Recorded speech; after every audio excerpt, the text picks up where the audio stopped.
Yo, yo, yo, yo, yo. Salut. Je crois que vous me l'avez demandé 1 million de fois. C'est le retour des vidéos paranormales. Voilà. Aujourd'hui on revient pour encore une nouvelle catégorie de vidéos paranormales. Ça va être où je vous explique un thème. Donc là j'avais fait des propositions, mais j'ai pas choisi ces propositions. Parce que j'ai reçu un email qui m'a empêché de dormir toute la nuit dernière. Voilà. Quand je l'ai lu, j'ai cru vraiment... j'ai commencé à trembler, j'ai eu trop... je sais pas, j'étais trop dedans. Du coup je me suis dit qu'il fallait vraiment que je vous raconte cette histoire et que je la relie à un thème, bah du coup l'écriture automatique comme vous avez pu le voir dans le titre. Alors tout d'abord la jeune fille me parle d'une expérience qu'elle a vécue avec l'écriture automatique. Si vous savez pas ce que c'est que l'écriture automatique, c'est le fait de parler à une entité à travers sa main, enfin en écrivant.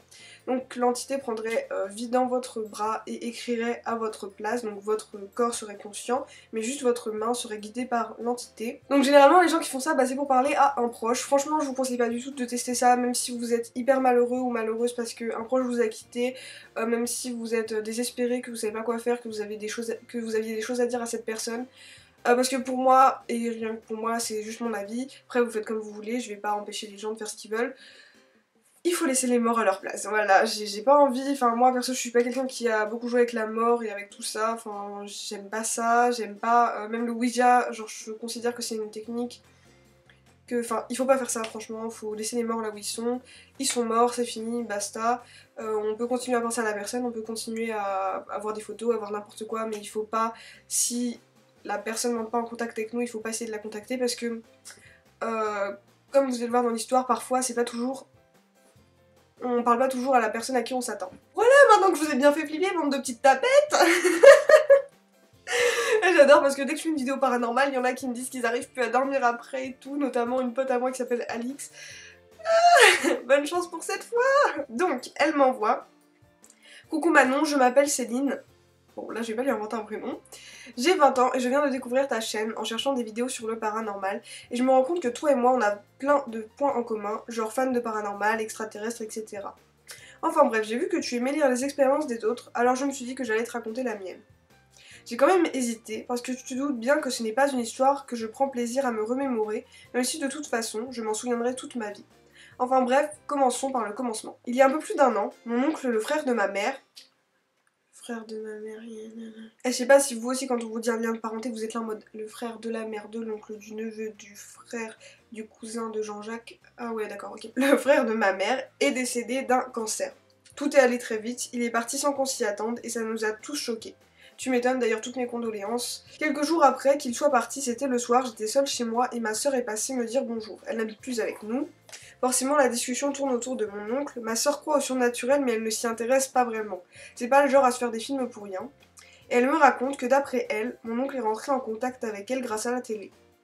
Alors je sais, parce que tu l'as déjà dit, que la technologie tu t'en méfies. Clairement ouais, bon faut faire attention. Mais cette fois j'avoue que c'est assez étrange et qu'il y a de quoi se poser des questions. En gros, elle me raconte qu'elle était chez elle et qu'elle discutait avec son copain de mon oncle, donc elle parlait à propos de l'oncle en question, de la façon dont il était mort, et elle lui disait qu'il avait dû souffrir et que ça nous a rendus tous tristes. Et à ce moment-là, la télé s'est mise à changer de chaîne, la télécommande était posée sur la table, donc what the fuck, et ça s'est arrêté sur un film. Et le titre des films ou des émissions qui passent sont toujours écrits en bas, tu vois. Et là, c'était écrit « Ma mort fut si douce ».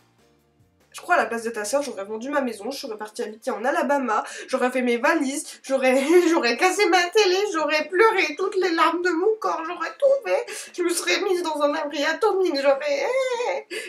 rien que ça là. Ça c'est 10% de l'histoire et j'ai déjà peur en le relisant. Alors par contre je ne connais pas de film ou autre chose qui s'appelle comme ça. Mais enfin bref, c'est ce qui était écrit. Et je peux te dire que ma soeur était très touchée quand elle me racontait ça, tu m'étonnes. Elle a eu grave du courage hein.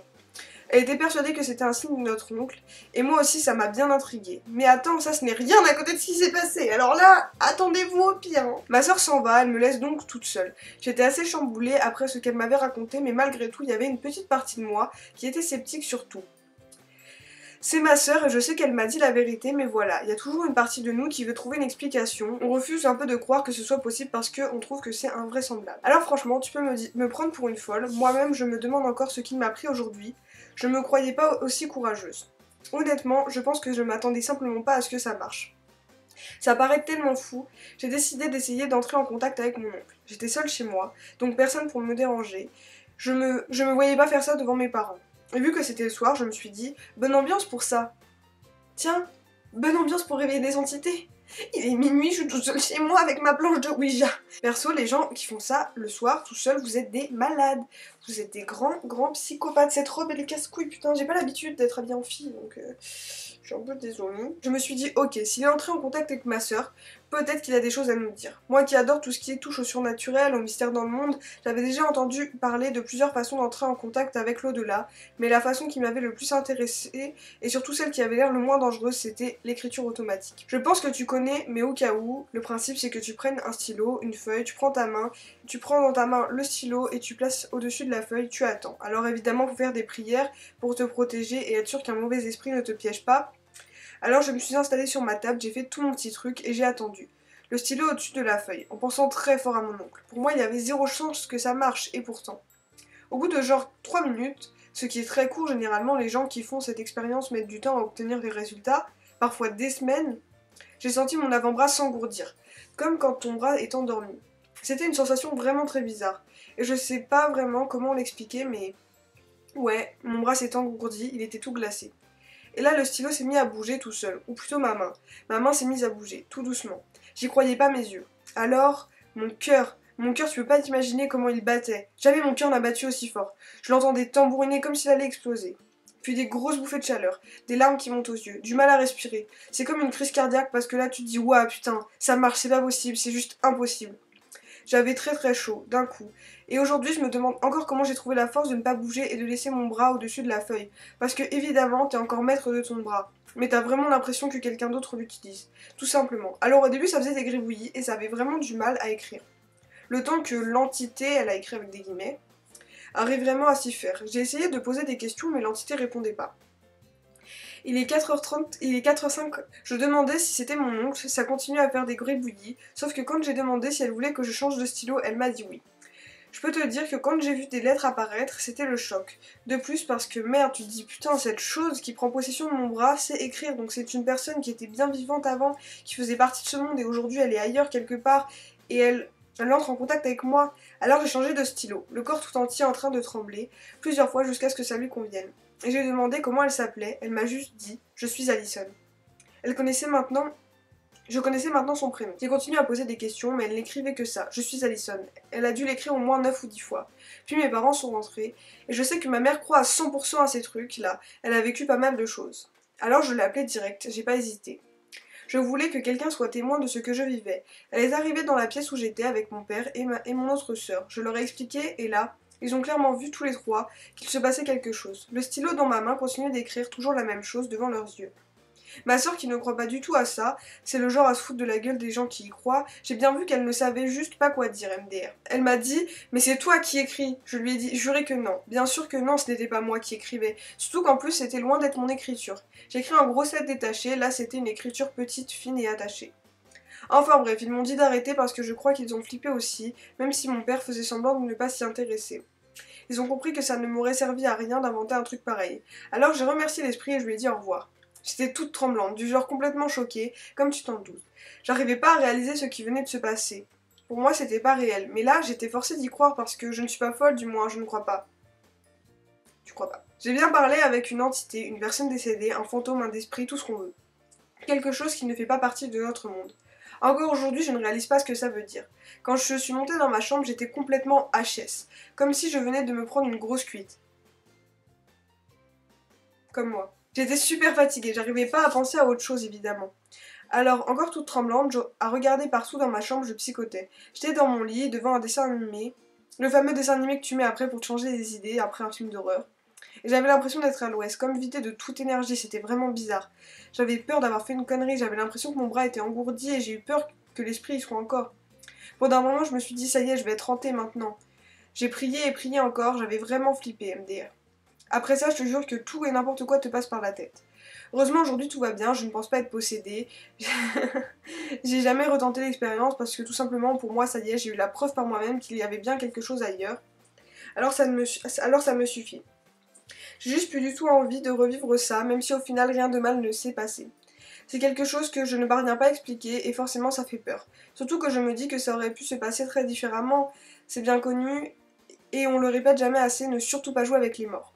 Merci. Alors voilà, aujourd'hui j'essaie d'y repenser le moins possible, mais dans un sens, je suis fière d'avoir vécu ça et aussi de ne pas m'être mise à courir partout en hurlant. Comme moi j'aurais fait. Je sais pas si vous voyez le même où la meuf fait eh ben c'est moi, là c'est moi à sa place. En y repensant, je me dis peut-être que j'ai senti au fond de moi que cette entité n'était pas mauvaise. Même si c'était pas mon oncle comme je l'aurais espéré, ce n'était pas quelqu'un qui me voulait du mal.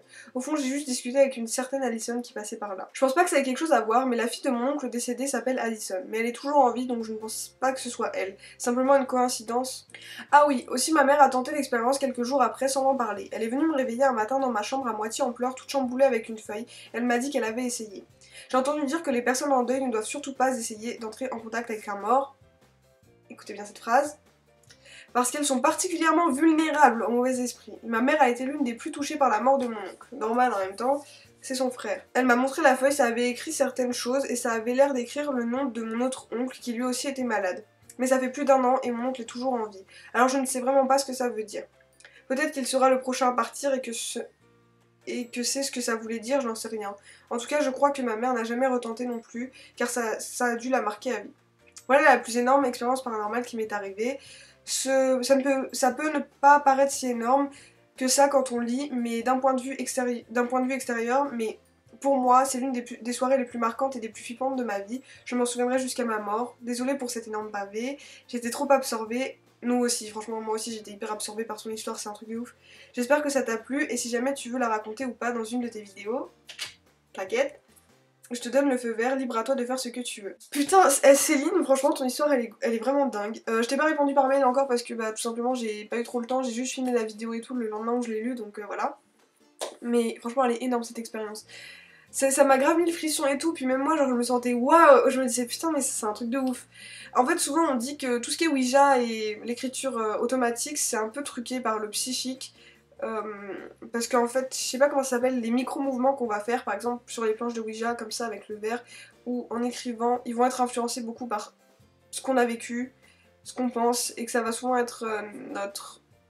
comment dire, notre inconscient qui va écrire à notre place. Du coup, il y a des gens qui y croient pas, les scientifiques ils expliquent ça pour dire que l'écriture automatique, tout ça, c'est pas possible. Moi, franchement, je suis un peu mitigée. D'un côté, oui, pour le Ouija, en tout cas, je pense qu'il y a beaucoup le psychique qui influence. Et pour l'écriture automatique, je ne sais pas, je pense qu'il y a des charlatans partout. Enfin, bien sûr, il y en a qui vont être grave influencés par le psychique, tout ça. Mais d'un autre côté, je me dis que elle a vraiment parlé à quelqu'un, elle s'y attendait pas du tout. Vraiment, elle s'y attendait pas du tout. Elle pensait pas du tout que ça allait être cette personne. Elle s'attendait à parler à son oncle. Et là, voilà, c'est totalement une inconnue à qui elle a parlé. Et voilà, ça l'a... Enfin, franchement, ça a été hyper courageuse et c'est grave bien. Donc je sais pas si cette vidéo elle a pu vous apporter beaucoup de choses sur l'écriture automatique, mais en tout cas moi ça m'a appris plein de trucs, enfin j'avais jamais reçu de témoignages de gens qui avaient vécu ça, donc si ça vous a plu n'hésitez pas à me donner d'autres sujets ou d'autres expériences sur des comment dire, des phénomènes paranormaux, mais genre plutôt influencés vers les Ouija, les extraterrestres, les fantômes, enfin voilà bref tout ça. N'hésitez pas à me les envoyer pour que je les raconte comme ça et qu'on puisse un peu décrypter. Et voilà, en tout cas, vraiment Céline, encore merci. Et n'hésitez pas à mettre un pouce vert et à vous abonner et à me suggérer des vidéos paranormales si ça vous fait plaisir. Moi maintenant, je vous laisse et puis je vous dis à très très bientôt pour une prochaine vidéo et pour plus de vidéos paranormales. Bisous les amis!